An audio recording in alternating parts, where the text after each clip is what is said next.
In the quiet Texas town of Robinson, a frantic 911 call shattered the morning calm on November 9, 2005. Darlene Gentry, a registered nurse, reported finding her husband Keith shot in their bed. This launched an investigation that unraveled the seemingly perfect life of a golden couple. Their story, which began as a fairy tale romance, devolved into a nightmare of resentment, financial strain, and betrayal. Behind the facade of their happy family with 3 young sons, a darker truth was hiding, culminating in a cold-blooded act that would leave a community in shock and a family forever broken. Before we dive in, take a moment to hit that like button and subscribe only if you truly enjoy exploring these stories with me, and tell me in the comments where you're watching from and what time it is on your clock. It's always amazing to see our community connecting across the world. Now settle in, dim the lights, and let's unravel tonight's haunting journey together. In the heart of Texas, just a stone's throw south of Waco, lies the town of Robinson. It's the kind of place where roots run deep, where neighbors know each other by name, and the quiet rhythm of life is a comfort. It's a community built on family, faith, and the simple promise of peaceful suburban living. But on the morning of November 9th, 2005, that peace was irrevocably shattered. A single, frantic phone call to 911 sliced through the morning calm, carrying a voice laced with a strange, unnerving mixture of panic and control. A woman reported a horrifying scene inside her own home. The words were a jumble, but the terror in her tone was unmistakable. Something had gone terribly, terribly wrong on a quiet residential street behind a door that looked just like any other. That one call would peel back the layers of a seemingly perfect life, exposing a story of love, ambition, simmering resentment, and a final, brutal act of betrayal. This is the tragic story of Darlene and Keith Gentry, a golden couple whose American dream would curdle into a waking nightmare, leaving a family and a community forever scarred. Darlene dos Castillo entered the world on November 2nd, 1974, the middle of 3 sisters in a loving and supportive family. From her earliest days, there was something about Darlene that captured attention. She possessed a radiance that seemed to emanate from within, a natural magnetism that drew people to her. Friends and family remember a young girl who was not just beautiful, but also remarkably disciplined and alive with ambition. She had a dazzling smile that could light up a room and a spirit to match. Growing up in Central Texas, Darlene was the quintessential small-town golden girl. Though she never wore an official crown, her classmates and teachers at Yoakum High School bestowed upon her the affectionate title of the Texas Beauty Queen. She was the prom queen, a vibrant member of the Flag Corps, and seemingly always at the heart of school life. A whirlwind of blonde hair, bright smiles, and infectious energy. Her popularity wasn't born of effort. It was effortless, a natural extension of who she was. She had an innate ability to connect with people, to make them feel seen and important. Admired by her peers and adored by her family, Darlene's future looked as bright and promising as a Texas sunrise. After graduating high school in 1993, she set her sights on a career in healthcare, enrolling at Texas State Technical College in Waco. Her initial path was toward becoming a dental assistant, a respectable and stable profession. But even then, a deeper calling was taking root. Darlene's ultimate dream was to become a nurse, a role where her compassionate nature could truly shine. It was during these formative college years, as she was charting the course for her future, that she met the man who would irrevocably alter its trajectory, Keith Gentry. Keith Gentry was born just 2 months before Darlene on September 2nd, 1974, in Waco. Raised in the very town of Robinson, where he would later build his own home, he was the cherished son of Wayman and Glenda Gentry. Growing up with 2 sisters and a large, tight-knit extended family, Keith was instilled with the values of loyalty and hard work. At Robinson High School, he wasn't the boisterous center of attention like Darlene. His was a quieter strength. He was known for his easygoing demeanor, his reliability, and a profound kindness that resonated with everyone who knew him. He didn't need the spotlight. He was content being the dependable bedrock for his friends and family. While Darlene was the spark, Keith was the steady flame. Like Darlene, he enrolled at Texas State Technical College, pursuing a practical education in drafting and welding. This path led him to a secure position as an engineering assistant at a local utility company, laying the groundwork for a stable, responsible future. Keith was a provider at his core. He was focused, diligent, and already thinking about the kind of man he wanted to be and the family he hoped to one day build. When his path finally crossed with Darlene's, the chemistry was instantaneous and electric. It was the kind of connection that feels like fate, a magnetic pull that neither could ignore. They fell in love quickly and deeply, and to everyone who saw them together, it seemed like a perfect match. Darlene's family adored Keith's gentle nature, and Keith's family welcomed the vibrant Darlene with open arms. A wedding felt not just possible, but inevitable. But life, even for a golden couple, is rarely so simple. By 1997, both had graduated and were standing on the precipice of their adult lives. Darlene was ready for the next step, quietly hoping for a proposal, for a ring that would solidify their future. Keith, however, felt a hesitation he couldn't shake. He was a man who planned, who built things to last, and he wasn't quite ready to commit to marriage, or even to living together. After a series of raw, honest conversations, they made the heart-wrenching decision to go their separate ways. The news blindsided their families. The breakup was messy and painful, leaving both Darlene and Keith adrift and deeply hurt, facing a future that suddenly felt empty. In an effort to mend her broken heart and find a new beginning, Darlene moved to Dallas. She threw herself back into her work as a dental assistant, attempting to embrace the bustling, anonymous energy of the big city. But the fast-paced, disconnected lifestyle of urban living never truly fit her. After a disquieting incident where her car was stolen, the loneliness of the city began to weigh on her. She missed the comfort of home, the familiarity, the sense of belonging. After a year, Darlene moved back to Central Texas, and it was there that destiny, or perhaps just unfinished business, was waiting. A chance encounter brought her and Keith face to face once more. This time, there were no doubts, no hesitations. The time apart had crystallized what they both already knew. Their reunion was immediate and absolute. In 1999, Keith proposed, and soon after, they were married. It was as if their story was finally back on its intended course. They bought their first home and began to build the life they had always dreamed of. Yet for Darlene, one piece was still missing. Her dental career was stable, but it didn't ignite her passion. With Keith's full and unwavering support, she made the bold decision to go back to school, this time to chase her dream of earning a nursing degree. Keith couldn't have been prouder, watching his wife pour her heart into her ambition. They were, by every conceivable measure, a perfect team. They shared responsibilities, they laughed constantly, and they navigated the world as true partners. By the early 2000s, their life in Robinson seemed like a portrait of domestic bliss. Their home was in a peaceful neighborhood, and in a twist of fate that spoke to their deep family ties, it was situated right next door to Keith's parents, Wayman and Glenda. This proximity would later prove to be a source of both profound comfort and unbearable complexity. With Keith holding a stable job and Darlene working as a registered nurse, they were financially comfortable, able to provide a good life for their growing family. And their family grew quickly. Their first son, Chase, was born in 2001.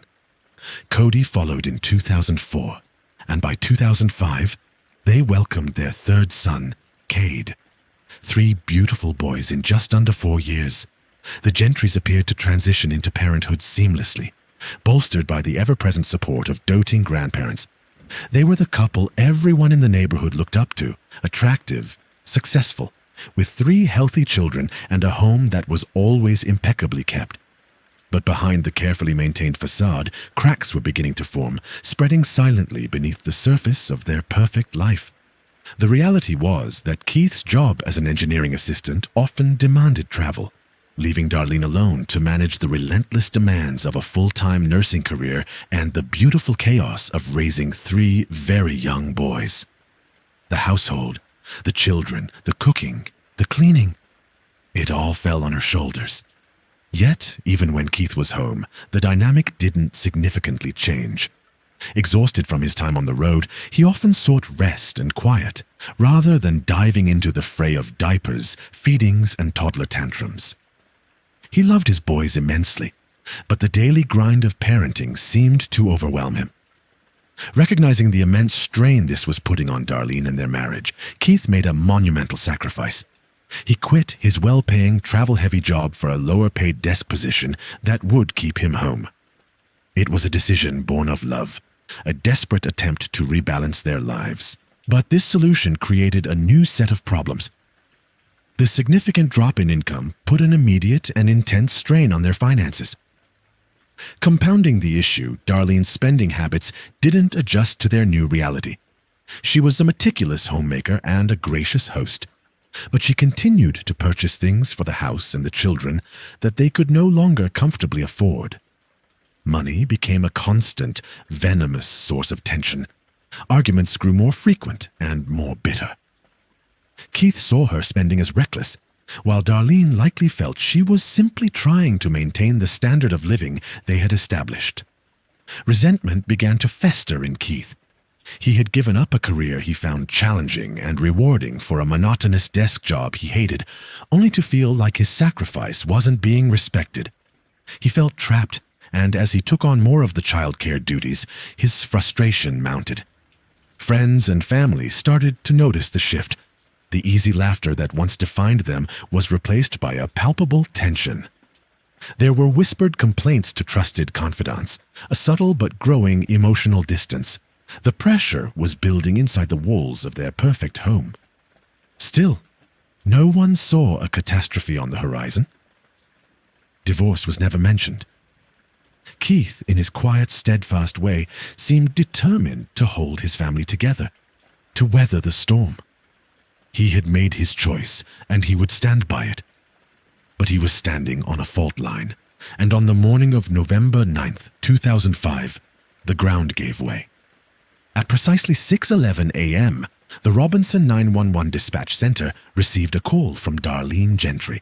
Her voice was a strange cocktail of emotions as she described a scene of absolute horror. She told the dispatcher that the back door of their home was wide open.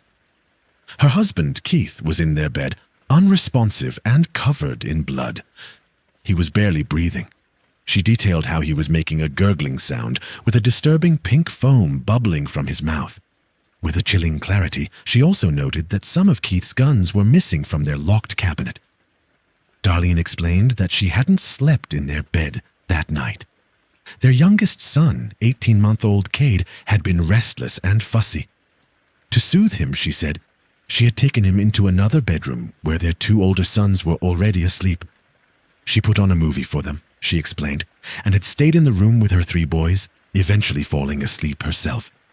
She claimed she didn't wake until 6 a.m., at which point she discovered the open back door and her gravely wounded husband.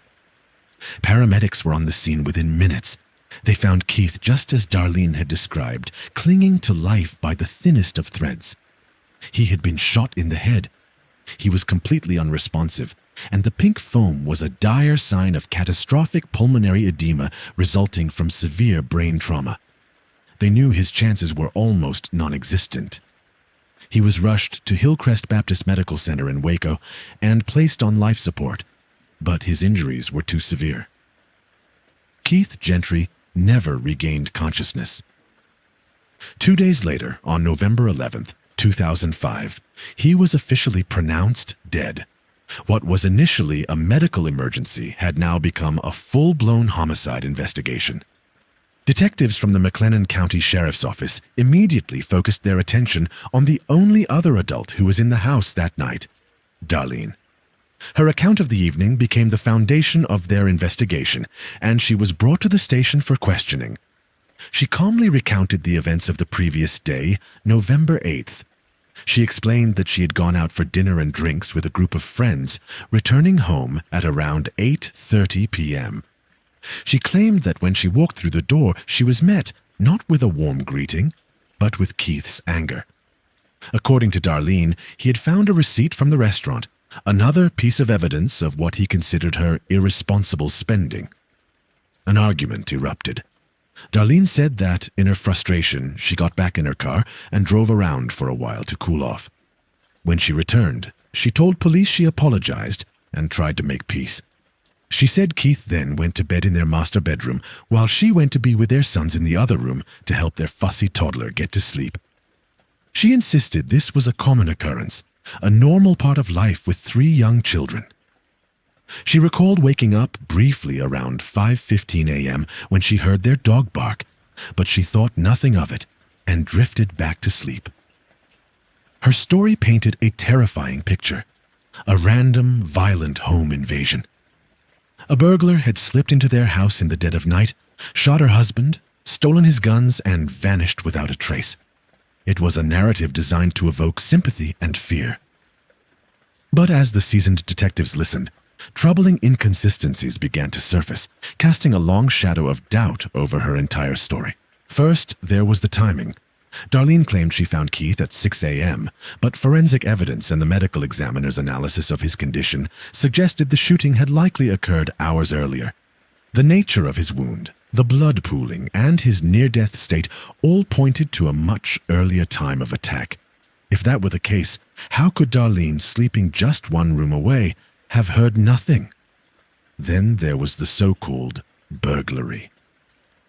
Darlene had made a point of telling the 911 dispatcher that guns were missing from the locked cabinet. Yet when investigators canvassed the property, they found several of the missing firearms stacked neatly just outside the back of the house.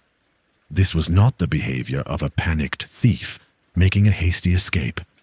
It looked staged, like someone had carefully placed the weapons there to create the illusion of a robbery gone wrong.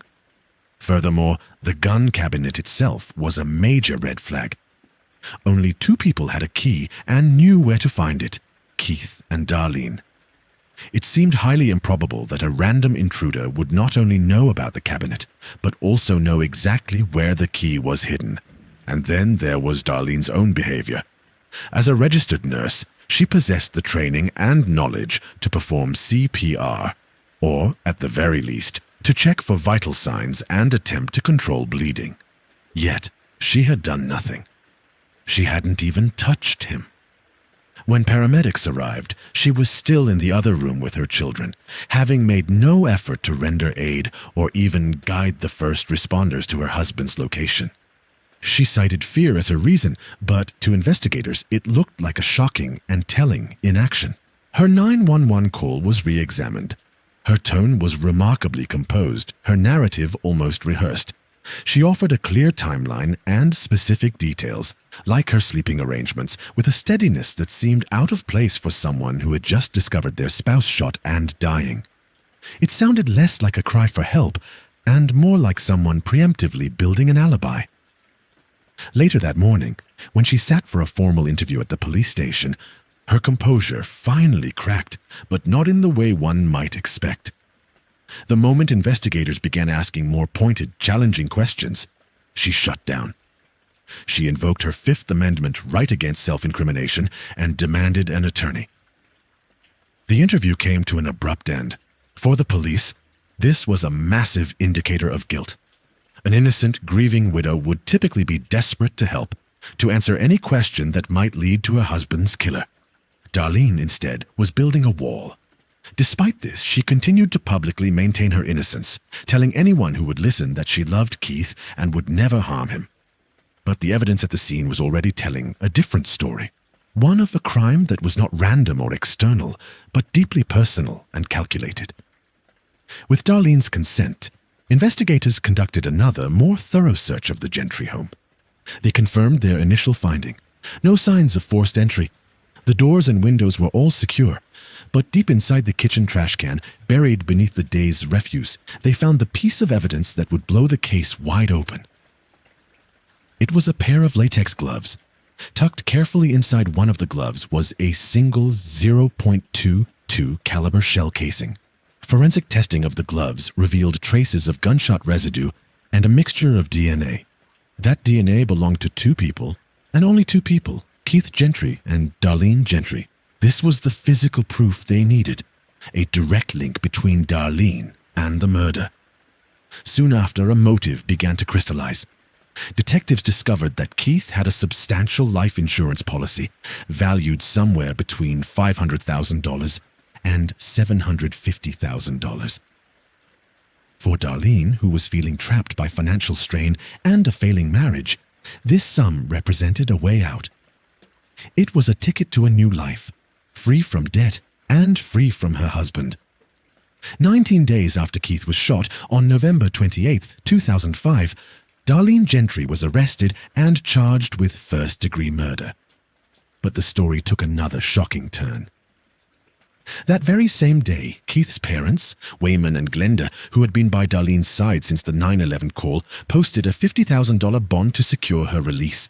They simply could not believe that the woman they had welcomed into their family, the mother of their 3 beloved grandsons, was capable of such a monstrous act. Their support was unwavering. In their eyes, she was a victim too, and for a time, it seemed Darlene might just get away with it.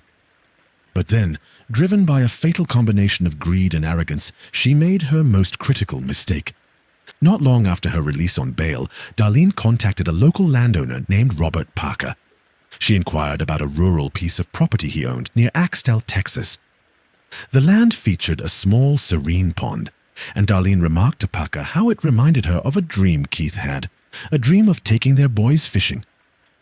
It was a touching, sentimental thought. But a few weeks later, Darlene called Parker again, this time with a bizarre and unsettling request. She asked if he could fill in the pond. The sudden reversal was jarring. Why would she want to destroy the very feature that had supposedly reminded her of her late husband's dream? Parker's instinct screamed that something was wrong. Troubled and suspicious, he did the right thing. He called the authorities. Detectives were immediately intrigued. If Darlene wanted that pond filled in so desperately, it was probably because it was hiding something she never wanted to be found. A search was quickly organized. Divers were sent into the murky water, and it didn't take them long to find what they were looking for. Resting in the silt at the bottom of the pond was a .22 caliber revolver. It was the same caliber as the shell casing found in the latex glove. It was the murder weapon. Now, investigators had the weapon, but they still needed to undeniably connect it to Darlene. They needed to prove she knew it was there. They went back to Robert Parker and asked for his help in setting a trap. He agreed. Parker called Darlene, pretending he was ready to grant her request. He told her he was making preparations to fill in the pond, but explained that first he would need to drain all the water out. The police gambled that the threat of the pond being emptied would force Darlene to act, to return to the scene to retrieve the gun she believed was still hidden there. She took the bait. On the phone, she was calm and agreeable, showing no signs of panic. But the very next day, under the watchful lens of hidden police surveillance cameras, Darlene Gentry drove up to the property. She put on a pair of wading boots, grabbed a long rod, and stepped into the cold water. The cameras rolled as she began methodically probing the pond bed, searching frantically in the exact spot where the divers had already recovered the revolver. She was looking for a ghost. The entire act was captured on video. Detectives finally had their irrefutable proof. In February 2007, 2 years after she murdered her husband, Darlene Gentry, now 32, stood trial in McLennan County. The prosecution laid out its case with damning precision, presenting the jury with the staged burglary, the conflicting timeline, the gloves and shell casing from the trash, and the life insurance policy. But the centerpiece of their case was the surveillance video. The jury watched in silence as the grieving widow waded through the pond, desperately searching for the weapon she had used to execute her husband as he slept. It was a moment of pure, undeniable guilt, a visual confirmation of her cold-blooded deception. Her defense team, facing a mountain of insurmountable evidence, chose not to call a single witness. On February 8, 2007, after a 5-day trial, the jury delivered its verdict, guilty of first-degree murder. Darlene Gentry was sentenced to 60 years in prison. The prosecution argued that her motives were a toxic blend of emotional desperation and financial greed. She wanted to escape her marriage without the stigma of divorce. She wanted her freedom, and she wanted the $500,000 payout that came with Keith's death. The consequences of her actions rippled outwards, devastating everyone in their path. In 2010, a judge granted permanent custody of Chase, Cody, and Cade to their paternal grandparents Wayman and Glenda. A permanent restraining order was issued, forbidding Darlene from ever having any contact with her sons. They have not spoken to her since. Darlene Gentry is currently serving her sentence at the Dr. Lane Murray Unit in Gatesville, Texas. She continues to maintain her innocence. She will not be eligible for parole until 2037. Keith Gentry was a man of quiet integrity, a loving father whose world revolved around his 3 little boys. He was a son, a husband, and a provider who chose family over personal ambition, sacrificing his own happiness to hold his world together. His life was cut short by an unthinkable betrayal, but his legacy endures in the family that loved him and in the sons who now navigate the world without him, forever marked by the tragedy of how he was taken from them. Well, that concludes today's video. I truly hope this gave you valuable insight into some of the most overlooked cases throughout the years.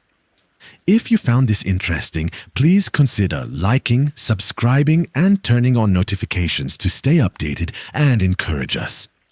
Thanks again for your time and support. There's more on the way, so stay tuned.